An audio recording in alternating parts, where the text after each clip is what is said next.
orang itu nggak bisa. Ada ayat. Ada ayatnya di dalam 2 Korintus 11:14. Lama-lama dicampur Bisa menyamar sebagai malaikat terang. Mute dulu lah. Ku jelaskan, iblis pun bisa menyamar menjadi malaikat terang. Karena kakanda Paulus yang dia temui di Damsik adalah cahaya terang. Takutnya aku orang-orang Kristen ini mengikuti ajarannya simbolis. Ajarannya jangan dulu kau buka. Tunggu aja dulu belum selesai aku.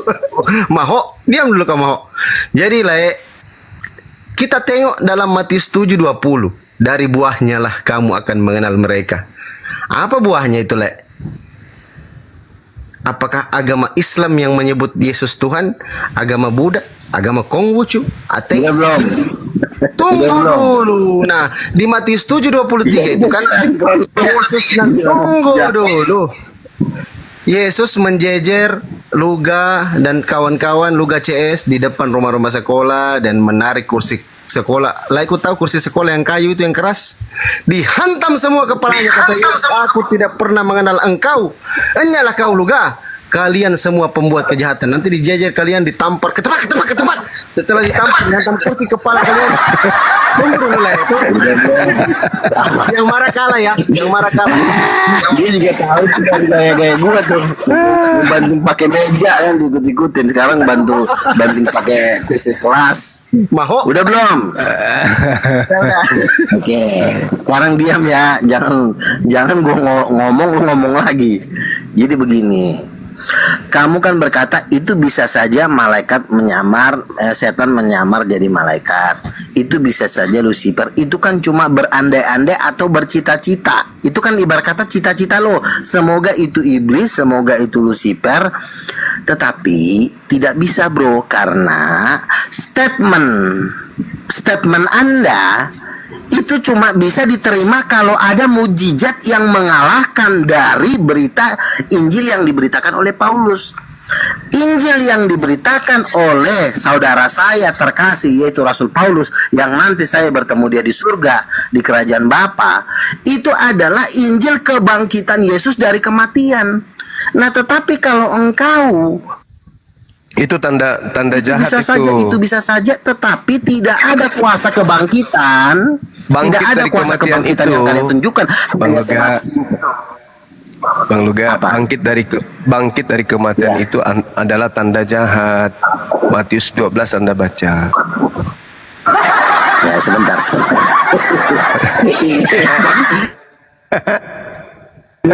Kursus Jom, kamu tuh kursus penyesatan di mana sih? Emang di Makassar ada ya? Kursus penyesatan ya?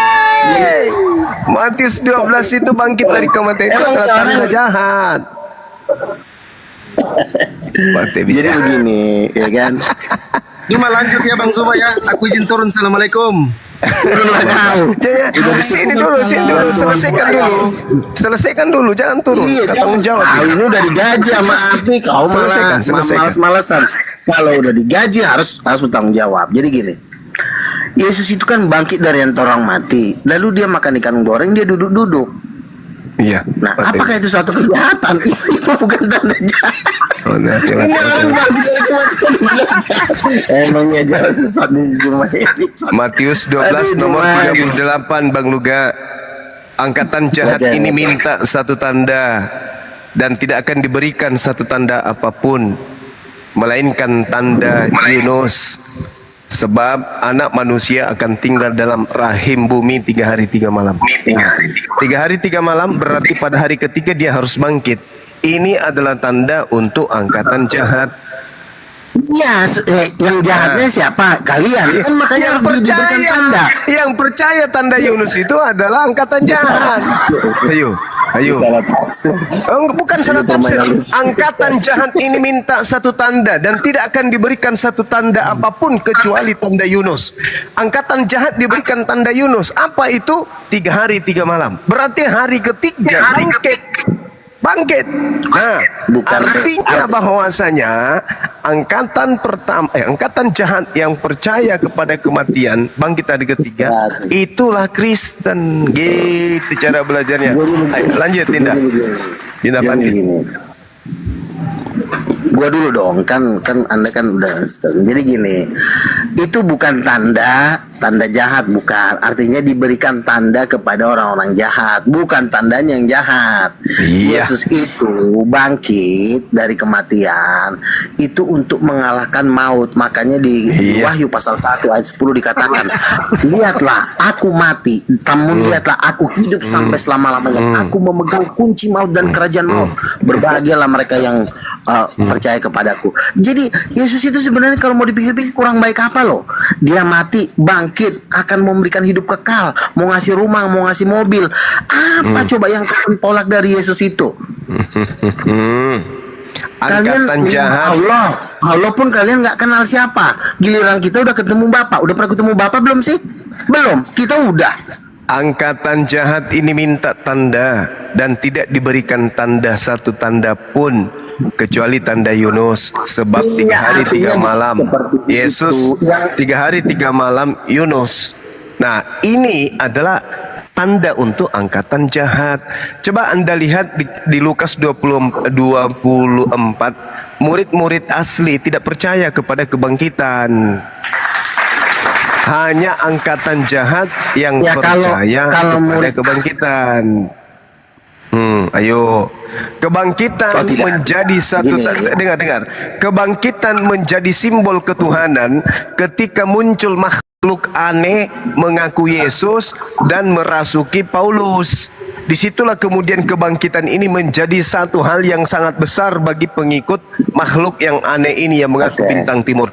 Sebelumnya tidak ada satu orang Yahudi pun sampai hari ini menjadi syarat untuk menjadi Tuhan adalah mati dan bangkit pada hari ketiga. Nggak ada. Hanya agama paganisme yang dibimbing oleh makhluk yang datang kepada Paulus yang mengajarkan bangkit pada hari ketiga itu adalah simbol ketuhanan. Roma 14 nomor 9. Itu bullshit. Itu adalah bisikan Lucifer, setan yang merasuki Kristen, termasuk dengan yang merasuki saudara Luga gitu. Ya, sekarang saya tanya Bang Juma, Nabi Anda Muhammad Shallallahu Alaihi Wasallam yang katanya orang nomor 2 setelah Tuhan, setelah Allah berarti orang keduanya kan Muhammad. Nah, saya tanya, Muhammad bisa bangkit gak dari kematian?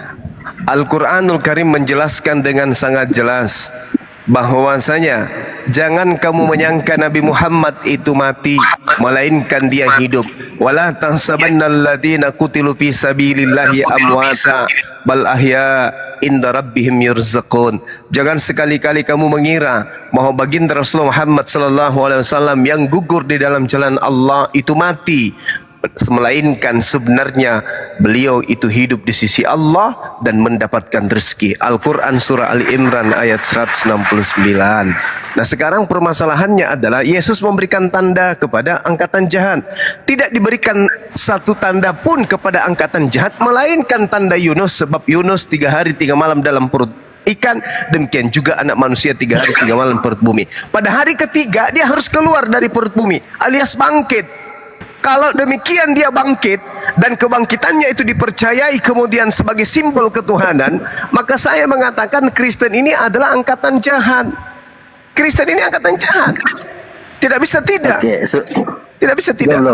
Karena hanya Kristen yang percaya tentang kebangkitan manusia jadi Tuhan. Itu hanya ada di Kristen. Angkatan jahat itu. Apa buktinya? Matius 7 nomor 22 nomor 23. Angkatan jahat diusir. Siapa mereka yang memanggil Yesus Tuhan? Tuhan, Tuhan, Tuhan, Tuhan tuh.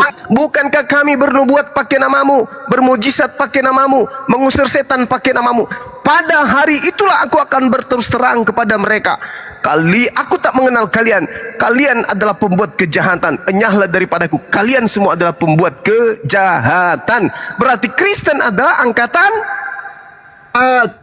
jahat. Gak bisa tidak Bang Suma, gak bisa tidak. Itu Bang Luga, itu fakta. Mana dulu Bang Juma. Kita ngomong ke satu poin dulu. Muhammad, nabinya Bang Juma itu sudah meninggal. Faktanya mau dia dibilang di sana dia aman. Oke. Tapi kan kita ngomong fakta. Yesus itu setelah 3 hari dia bangkit. Dia menampakkan Bukan diri Yesus kepada yang bangkit, murid-muridnya. Bang Luga. Sebentar dulu Bang Bukan. Luna, sebentar dulu. Tapi anak Sabar. manusia. Iya, anak manusia sudah bangkit di hari yang ketiga. Nah, Yesus Iblis itu- bisa nggak nyamar sebagai anak manusia? Iblis bisa nggak nyamar sebagai anak manusia? Bisa. Iya, sebentar dulu. Aduh, si Yesus Lucifer tidak mengatakan lagi. aku bangkit pada hari ketiga, enggak, tapi dia mengatakan anak manusia bangkit pada hari ketiga. Itu adalah angkatan jahat. Itu simbol atau tanda dulu, untuk Bang. angkatan jahat. Sabar. Pasti Makanya kebagian. angkatan Nanti jahat, sabar. enyahlah daripadaku, kalian semua adalah pembuat kejahatan. Kenapa Kristen dianggap sebagai pembuat kejahatan? Karena mereka menganggap kematian anak manusia, kebangkitannya adalah simbol ketuhanan. Itu Bang Oke, Luga. sebentar dulu.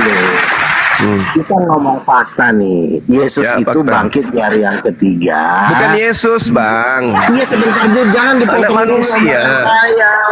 Iya, jangan dipotong. Mau anak manusia kek, mau anak tunggal, nanti bantahnya. Anak tuyul. Dengarkan dulu. Iya, dengarkan dulu saya menjelaskan. Yesus itu kan bangkit di hari yang ketiga. Yesus berkata di dalam Wahyu, aku sudah mati, namun lihatlah aku hidup selama-lamanya. Jadi Yesus sampai hari ini pun masih hidup. Sementara Iya, memang. Nabi Yesus Anda masih sudah hidup. meninggal. Udah Yesus meninggal masih hidup. Yang asli tapinya itu masih hidup. Tidak pernah mengalami kematian dia. Ini masuk neraka nih, yakin nih lama-lama. Gak pernah dia. Bisa ngomong gimana? Gak pernah Yesus Ntar itu kita yang masuk asli neraka. meninggal. Gak pernah. Jangan kau Dia bilang masih Yesus. hidup. Dia Jangan harus kau bilang Yesus masih hidup. Nanti kau dilempar ke lautan api. Yesus Jumat. masih hidup dan dia akan Masih hidup datang. enggak kau?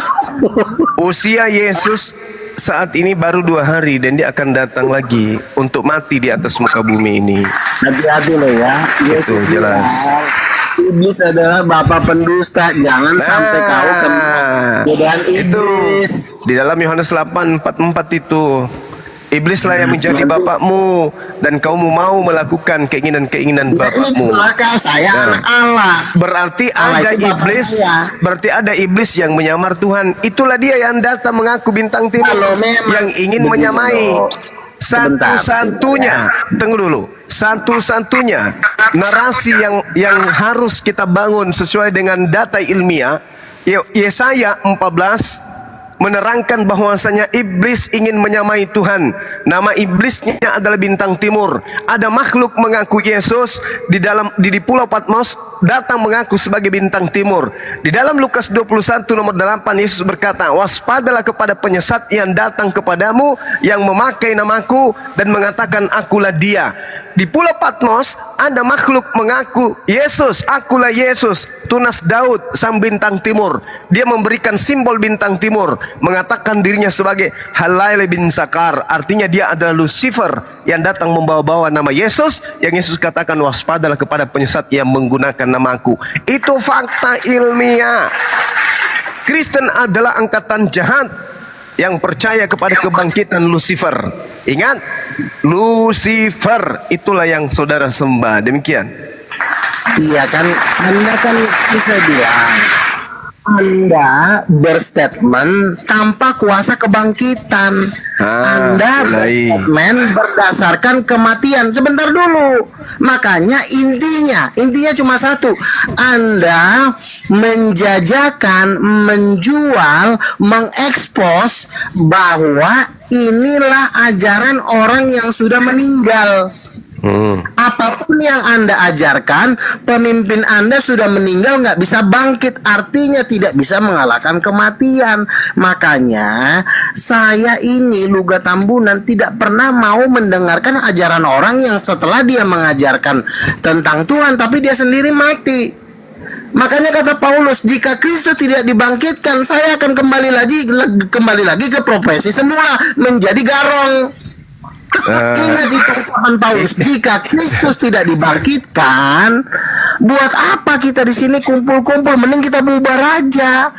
Tetapi karena Yesus bangkit, sebab Dia hidup, ada hari esok, sebab Dia hidup, ku tak gentar. Yesus sudah bangkit, makanya saya pun mau percaya karena berdasarkan kuasa kebangkitan itu. Lalu Itu apa? tanda apa tuh Bang Luga? Bang cuma ajarkan ajaran janji. Kutanya dulu.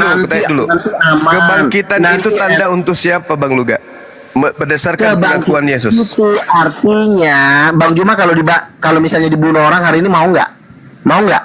Sekarang tunggu. Saya tanya dulu Bang Luga. Kebangkitan menurut Yesus itu tanda untuk angkatan jahat atau angkatan benar? Bukan, kebangkitan itu adalah kemenangan bagi orang-orang benar. Makanya kita Mana kudu bangkit. dalilnya?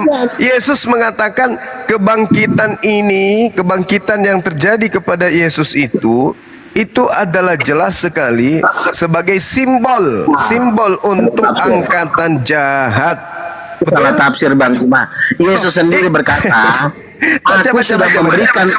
Oke, Yesus sendiri berkata, aku penguasa dunia ini tidak berkuasa sedikit pun atas diriku. Yohanes 14 ayat 30. Yesus ini berbicara tentang kuasa dan Tuhan. kekal. Berarti dia bukan Tuhan kan? Loh, dia sendiri bangkit dari antara orang mati pakai kuasa sendiri, bukan pakai kuasa siapa-siapa. Bukan masalah. Sekarang saya tanya, Yesus bangkit pakai kuasa siapa? Coba silakan Anda jawab. Yesus bangkit pakai kuasa siapa? Kuasa setan. Tuh, kan salah lagi, tambah satu Gak lagi. ada Yesus bangkit, gak ada. Yang bangkit itu, Anda udah murtad dari Islam. yang bangkit itu adalah anak manusia. Anak manusia bangkit dari kuasa siapa? Dengan kuasa Anak siapa? manusia ini kemudian sebagai tanda simbol atau Iya, tanda kode dibangkitkan oleh kuasa untuk angkatan siapa? jahat. Jadi Dibangkitkan oleh kuasa siapa? angkatan jahat ini dipalingkan kemudian oleh iblis untuk percaya kepada iblis bahwa bangkitnya anak manusia ini membuktikan bahwa bangkitnya Tuhan dari kematian. Apa yang terjadi? Angkatan jahat menyembah makhluk yang keluar dari kubur. Betul atau tidak? Iya, sekarang saya akan tanya ke Bang Juma nih, Yesus itu bangkit dari kematian pakai kuasa siapa? Coba jawab. Iblis yang bangkit. Oke. Iblis itu udah dilempar dari neraka, itu nggak perlu bangkit, itu udah tinggal jadi lontong di neraka. Itu kita nggak perlu bahas iblis. Sekarang kita bahas Yesus bangkit dari kematian pakai kuasa siapa? Silakan dijawab. Oke. Dengarkan saya, Bang Luga. Anda baca data yang saya sajikan. Sabar dulu, sabar. Anda kemudian baca data 2 Korintus 13 nomor 4 atau Kolose 2 nomor 12. Silakan Anda baca. Biar orang semua dengarkan. Paulus, udah kong kali kong sama Paulus nih sekarang ya Bang Juma. Enggak, supaya Anda tahu Yesus itu, Anda kan bertanya kepada saya. Oke? Saya jawab. Menurut Paulus, karena sekalipun Yesus telah disalibkan oleh karena kelemahan, namun ia hidup karena kuasa Elohim, kuasa Allah. Memang kami adalah lemah di dalam Dia, tetapi kami akan hidup bersama-sama dengan Dia untuk kamu karena kuasa Allah. Kolose 2 nomor 12. Karena dengan Dia kamu dikuburkan dalam baptisan, dan di dalam Dia kamu turut dibangkitkan juga oleh kepercayaanmu kepada kerja kuasa Allah yang telah membangkitkan Yesus di antara orang mati. Kuasa Allah, Yesus dibangkitkan di antara orang mati. Dalilnya kok salah? Berarti Paulus salah. Makanya, oke, sekarang saya bicara ya, jangan dipotong. Dalil ini dibantah, Paulus Makanya dibantah. Anda jangan bermain-bermain di sebentar dulu, kasih saya waktu bicara. Makanya Bang Juma itu harus cerdas. Contoh Luga Tambunan yang cerdasnya kan gini, kalau Anda bermain-bermain di tulisan Paulus, gimana nih pendiam murid cuma membaca sebentar. Kalau Anda cuma membaca topik-topik atasnya, Anda memakai itu, Anda terjerat. Makanya ketika Paulus bicara, baca sampai habis supaya Anda tidak terjerat di dalam tulisan Paulus. Anda bilang dengan kuasa Allah. Tidak ada tulisannya begitu kok. Dalilnya begitu. Makanya kau baca lagi penjelasan Paulus di bawahnya. Paulus mengatakan di dalam Roma 8 ayat 11, Yesus itu dibangkitkan oleh Roh, yaitu Roh Allah. Roh Allah ini juga menurut Paulus adalah Allah. Makanya jadi Yesus dibangkitkan itu oleh Roh Kudus. Roh Kudusnya kenapa tidak dilibatkan Bang Juma? Kalau Bang Juma tidak melibatkan Roh Kudus dalam kebangkitan Yesus, berarti Bang Juma siap-siaplah dibakar di lautan api dan berang dan menjerit-jerit bersama dengan blokir permanen di neraka kalian. Dalilnya sudah sangat jelas pun. bahwasanya Ya, Anda kan Yesus membaca dibangkitkan dengan potong kuasa dari Allah. tulisan Masih Paulus juga yang dibantah. kira-kira Inilah bukti bahwa Anda itu adalah pengikut Lucifer. Data yang tertera di Bible pun Anda bantah. Bagaimana ceritanya tuh? Dalil yang ada di kitab Anda bantah sendiri. memotong tulisan Paulus kira-kira sama-sama Allah. Di situ baru Anda dijelaskan kok Yesus dibangkitkan dari kuasa Allah. bukan Coba. kuasa Allah, Bang Juma. Nah, Yesus itu. tunjukkan kepada saya di mana pernah Yesus berdoa kepada Roh Kudus. Nah, mana? Tunjukkan. Begini. Di mana Yesus berdoa kepada dengan Roh Kudus, di mana? Ada. Yesus itu Roh Kudus yang oleh ada Roh. di surga. Mana? Roh Ketika Yesus Kudusku. dibaptis. Yesus selalu berdoa, Bapakku yang ada di surga. Sebentar. Roh Kudusku yang ada di sini tidak ada. Sebentar, Karena Roh Kudus sebentar. itu juga memang makhluk, dia adalah Gabriel, bukan Tuhan. Nah, di mana Yesus pernah berdoa kepada Roh Kudus? Coba. Oke. Sekarang Bang Juma diam dulu ya, jangan dibantah dulu. Jadi gini, Yesus ini kan ingin meminta petunjuk. Meminta petunjuk itu tentu kepada bapaknya, bukan kepada ibunya. Roh Kudus itu dia memenuhi Yesus. Bahkan Yesus itu Mulai membuat ngaco. mujizat dengan kuasa Roh Kudus. Matius 12 ayat 8. Aku mengusir setan dengan kuasa Roh Allah. Lukas 4 dikatakan Roh Tuhan ada padaku, oleh sebab itulah aku berkuasa membangkitkan orang mati.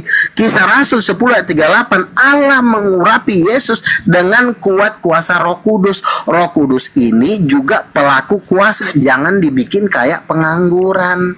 Bang Juma ini hanya melibatkan Yesus Bapa Yesus, Allah Yesus, Allah Yesus. Seakan-akan Roh Kudus ini tidak pernah bikin apa-apa. Yang membangkitkan Yesus itu adalah Roh Kudus atas izin Bapa. Bapa itu hanya memberikan izin, lalu kuasanya itu dari Roh Kudus. Kenapa harus kuasanya dari Roh Kudus?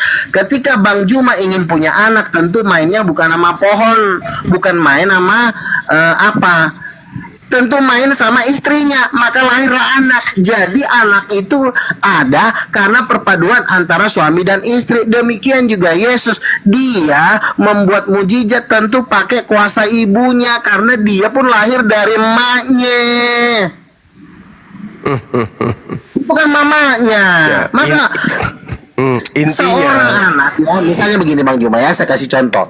Saya, kekayaan saya 1 triliun. Saya menikah dengan calon istri saya, ternyata kekayaannya 7 triliun. Lalu ketika saya menikah dengan dia, maka saya punya anak namanya James. Duit anak saya ini 7 triliun. Dari bapaknya 1 triliun dan mamanya 1 triliun. Artinya Allahu begini, Bang Akbar. Juma, yang namanya anak itu pasti nerima kuasa dari izin dari bapaknya, kuasa dari ibunya. Sama seperti waktu janin terbentuk di dalam rahim seorang perempuan, itu gabungan sperma dan sel telur. Dua-duanya harus kerja. Nggak boleh cuma Bang Juma main-main di pohon, nggak akan ada jadi anak. Yang ada pohon nanti rusak. iya. Jelas kan? Ya, kembali ke Jadi tema bahwasanya Yesus membuat Dinda Fandi silakan dengan kembali ke kuasa tema. Roh Kudus, Bang Juma, dengan kuasa Roh Kudus, tetapi tentu atas izin bapaknya. Malam. Tunggu dulu, baru apa dulu. Udah keok, kasihan pula. dulu apa Kali sedikit. ya. Ntar dulu Bang Luga, begini Bang Luga. Jadi kesimpulannya Bang Kenapa lagi lu? Luga. Iya, digulung lagi nih anak. Dimit dulu Bang Luga. Jadi Bang Luga, ya kan, yang ditemui Kakanda Paulus di Damsik itu sesungguhnya adalah, nah sebentar kita dapat jawabannya. Apa yang diajarkan Paulus di dalam Roma 14 nomor 9 tadi yang disampaikan oleh Bang Zuma? Maka sebab untuk itulah ia mati dan hidup kembali supaya ia menjadi Tuhan. Nah, ini ajaran Kakanda Paulus. Sementara yang Yesus ajarkan adalah satu-satunya Tuhan yang benar itu Bapa. Engkau harus menyembah Bapa. Lukas 4:8, Matius 4:10. Bapa yang harus kau sembah. Tetapi ajaran Kakanda Paulus ini, karena yang ditemui di Damsik itu adalah tanda tanya, sebentar kita jawab. Nah, kita tengok Bang Luga di dalam 2 Korintus 11:14 tadi, iblis pun bisa menyamar menjadi malaikat terang.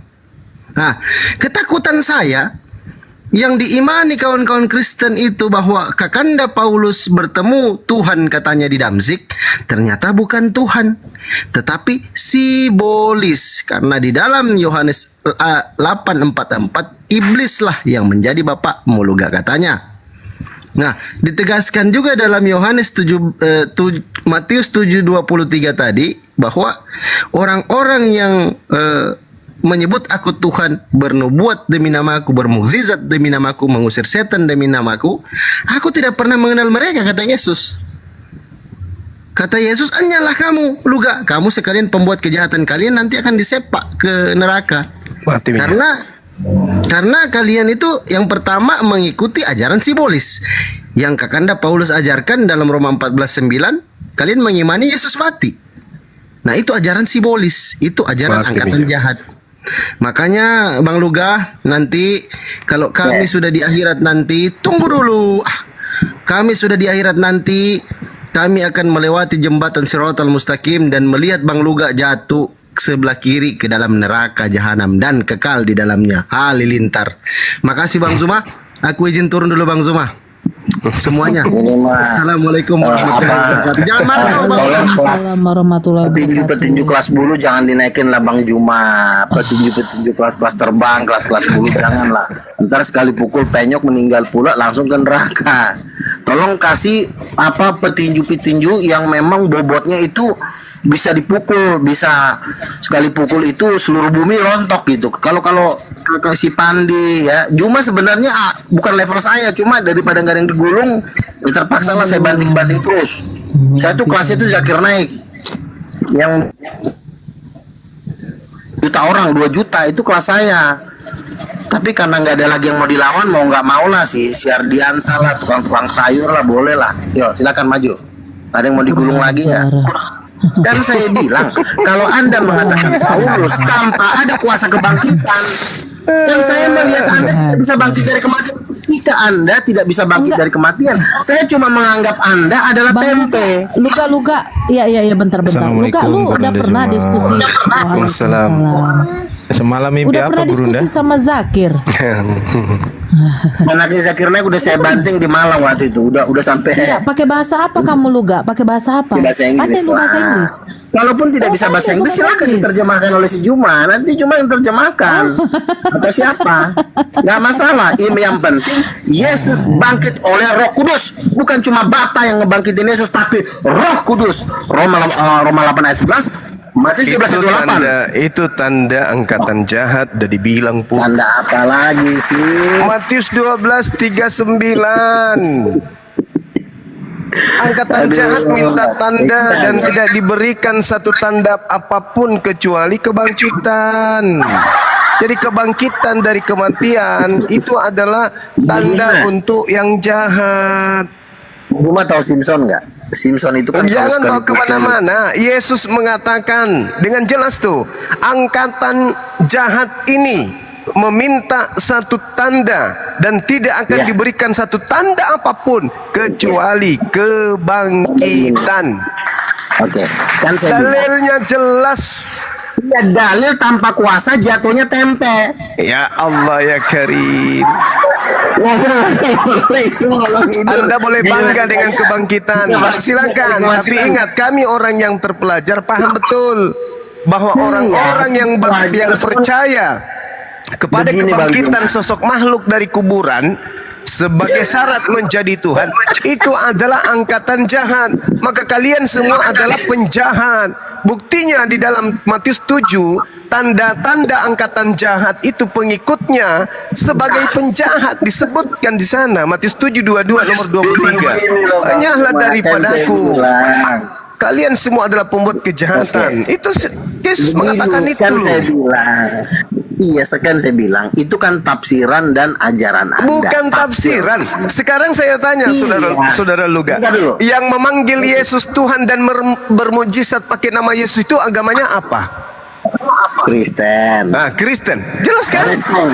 Jelas Iya, itu. Kristen. Berarti angkatan jahat meminta tanda kebangkitan. Akibat dari kebangkitan, orang Kristen percaya Yesus Tuhan.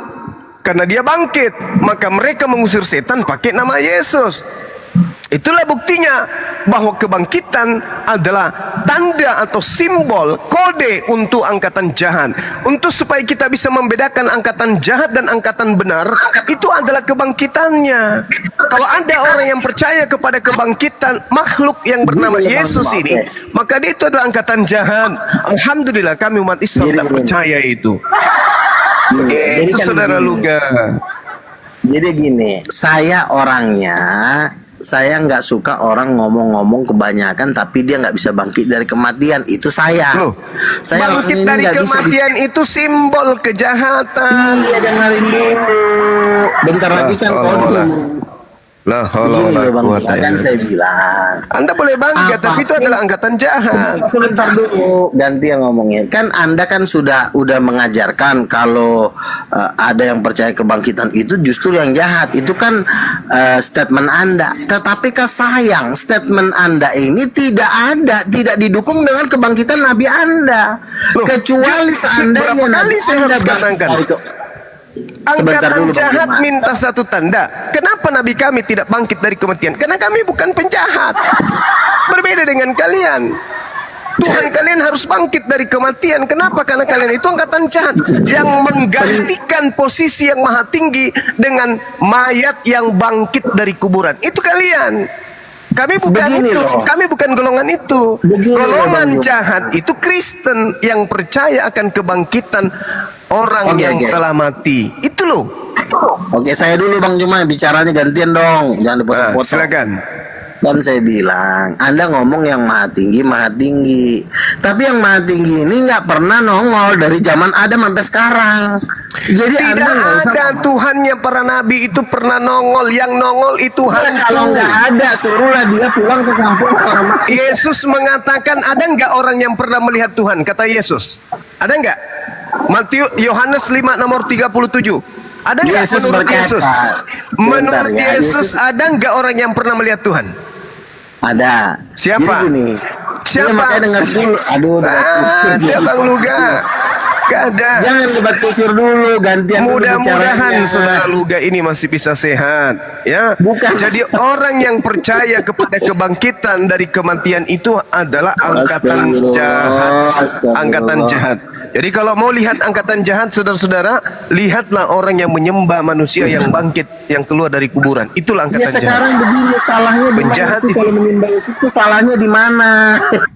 Salahnya jelas Matius 7, 22 nomor 22 sampai nomor 23. Itu salah tafsir Juma. Bagaimana Itu mungkin salah tafsir? Orang yang memanggil Yesus Sekarang Tuhan saya tanya. dianggap Yesus sebagai pembuat kejahatan. Itu valid. Sekarang saya tanya, ketika Yesus melempar orang ke neraka, Apa pula Yesus kan melempar Yesus orang kan ke berkata, neraka? "Enyahlah ke dalam lautan api." Itu lagi-lagi Anda ingin menyamakan Yesus dengan yang maha tinggi. Itu Lucifer itu. Hanya ajaran Lucifer Kan yang melempar mengajarkan orang ke kemudian. neraka nanti. Saudara Luga, coba Anda baca di dalam kitab Gantian dong. yang Anda gunakan. Iya, sabar. Omongan saya dipotong. Sabar. Iya, kita gantian, gantian. Di dalam kitab yang Anda gunakan, Oke. ya, di situ diterangkan dengan sangat jelas bahwasanya ini kenapa noise? Diterangkan di dalam kitab saudara bahwa iblis, ya, yang adalah Lucifer ini itu diusir ke atas muka bumi ini bersama dengan malaikat-malaikatnya. Dia bersama dengan malaikat iblis ini bersama-sama dengan rajanya diusir ke atas muka bumi. Dan salah satu tanda simbol iblis itu adalah mengajak manusia menyembah kepada sesamanya makhluk, di mana makhluk ini sendiri yang datang mengaku sebagai Yesus yang bangkit dari kematian, mengaku sebagai bintang timur. Sedangkan bintang timur ini di dalam tradisi Yahudi disebut Hailale bin Zakar. Dialah malaikat yang jatuh yang ingin menyamai Tuhan pencipta alam semesta yang maha tinggi.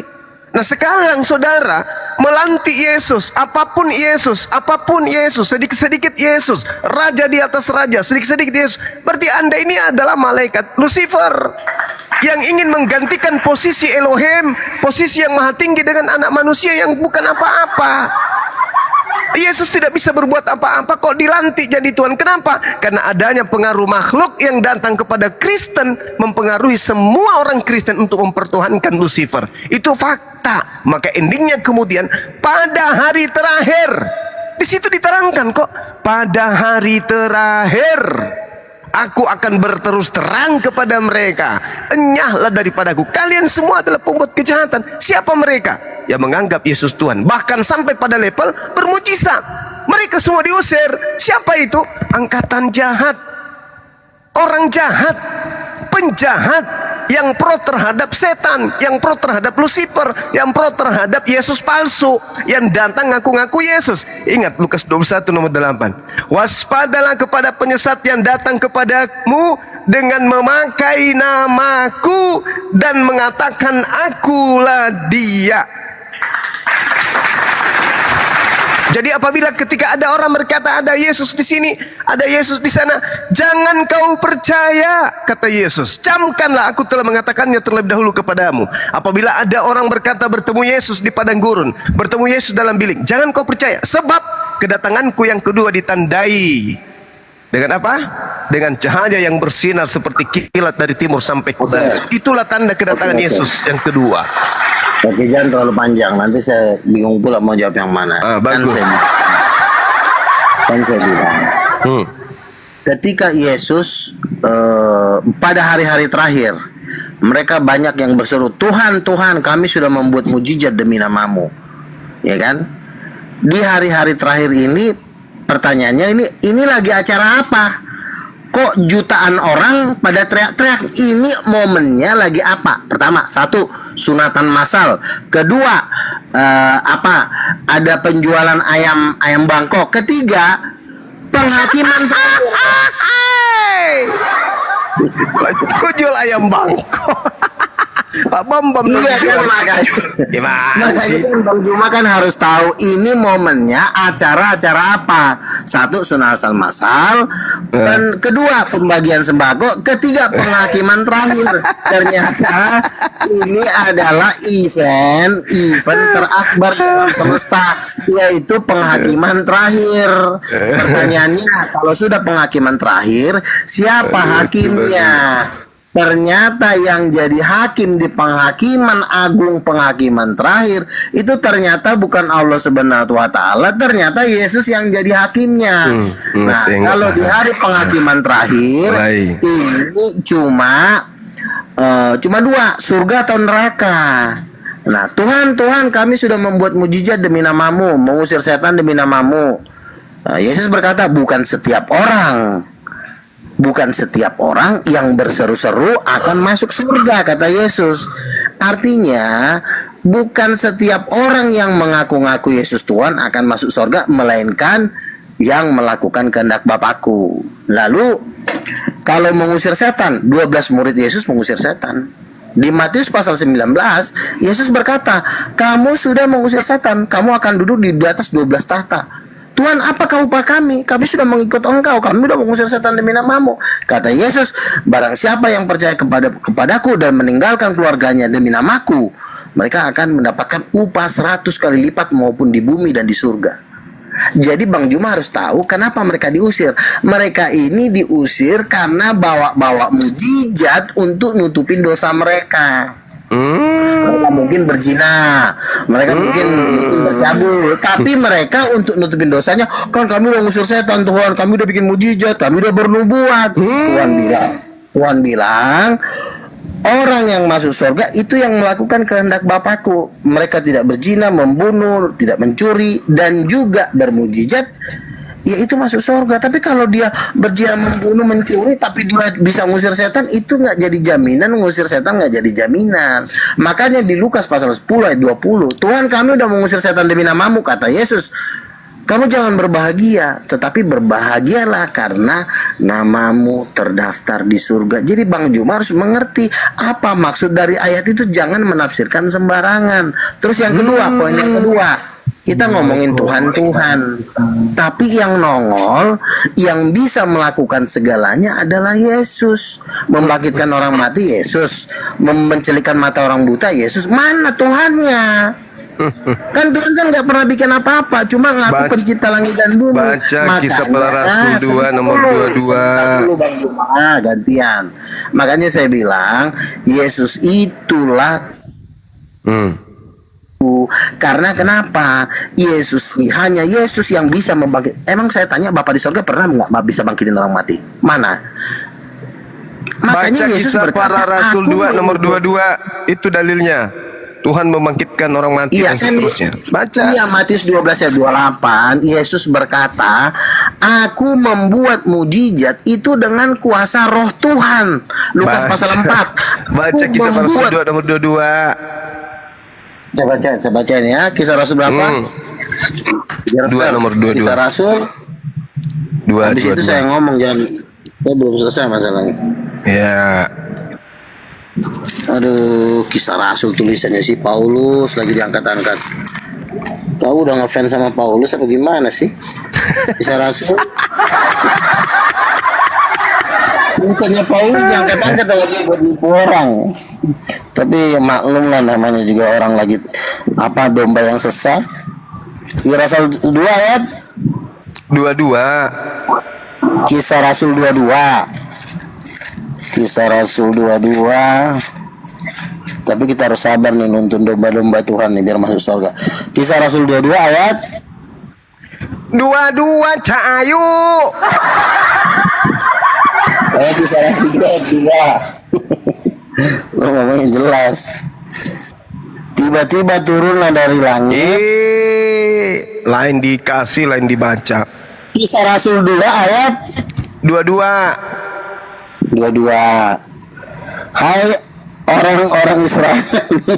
Ayat lama nih. Dengarkanlah perkataan ini. Ialah Yesus dari Nazaret, seorang pelai yang ditentukan Allah dan dinyatakan kepadamu dengan mujizat-mujizat, tanda-tanda yang dilakukan oleh Allah. Nah, yang dilakukan oleh Allah, betul? Yang dilakukan oleh siapa? Allah. Nah, begitu dong. Iya, tapi Allah ini kalau dia melakukan mujizat itu perantaraan yang namanya Roh Allah, Roh Kudus. Iya. Jadi gini Juma, biar lu tahu gini. Bapak, Allah atau Bapak itu dia kerjanya itu menentukan, mengizinkan. Iya. Tetapi yang melakukan, kuasa yang membangkitkan itu bukan Allah. Dia cuma Allah itu Iya, Bapa. iya. Ya, Allah Bapa di sini ya. Allah Bapa itu tugasnya memerintah, mengizinkan dan menentukan. Dia intelektual. Jadi tugasnya Allah Bapa itu intelektual, dia merancang. Tapi yang melakukan tindakan-tindakan kebangkitan itu bukan Bapa, itulah Roh Kudus. Jadi Bapa. Terus yang bawa ayam ini tadi, ayam bangkok, bagaimana dia nasibnya? Ya makanya kan saya bilang Yesus itu kan anak tunggal Bapa. Yang bawa ayam bangkok tadi bagaimana nasibnya? Ternyata Tuhan yang memberikan kemudian kuasa. Iya Mana kan. dong? Yesus itu kan menerima kuasa kan dari Roh Kudus. Iya, Bukan yang dari bawa Bapa. ayam bangkok gimana nasibnya? Ya orang yang bawa ayam bangkok itu ya masuk neraka. Ya. Aku nih bisa diajarin semuanya. Kampret. Ini kalau masuk neraka nih awak kasihan lah ya. Jancok. Balas lah mukanya. Nanti kalau masuk neraka. Kali. Balas si Begini, penjual ayam ya, bangkok. Begini, kalian tuh jangan di sini. Tiba kata. Aduh, 11, 12, bahaya. Nanti kamu dikejar-kejar sama peternak ayam bangkok loh. Makanya saya bilang di dalam Alkitab itu ada yang namanya Allah, ada yang namanya Roh Allah. Allah dan Roh Allah itu beda. Balas Keduanya anak. gini loh, keduanya ini melakukan